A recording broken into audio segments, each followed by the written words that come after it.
हे सागर विचारे आहेत. त्यांचा मी व्हिडिओ प्रोफाईलवर टाकलेला आहे फेसबुकच्या. खूप दिवस झाले लोकांनी मला म्हटले QR कोड पाठवा आणि हा त्यांचा QR कोड आहे.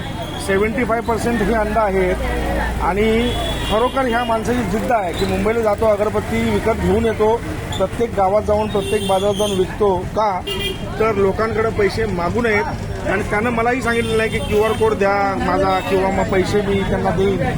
तर मी 100% मला असं वाटतं ज्याप्रमाणे लोकांनी सांगितलं की त्याला मदत आमची करायची इच्छा आहे, तुमची असेल मदत करायची इच्छा तर 100% करा.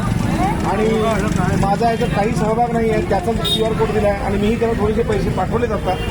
माझं काम आहे की ह्या गोष्टी समाजापर्यंत पोहोचवणे जेणेकरून लोकांना एक स्फूर्ती मिळेल की लोक प्रवृत्त होतील की कष्ट करूनच माणसाने कमवलं पाहिजे, कोणाकडं मागून कोणाकडं चाकरीला राहून करायची इच्छा नसली पाहिजे. सागर बरोबर ना? कमवतोच ना? बरं काय हा आता तुझा QR कोड देतो मी या माझ्या व्हिडिओमध्ये.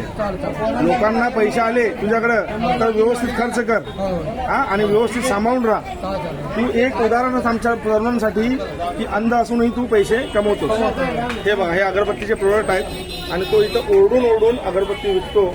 लोक हे घेतात, अगरबत्ती सुगंधी.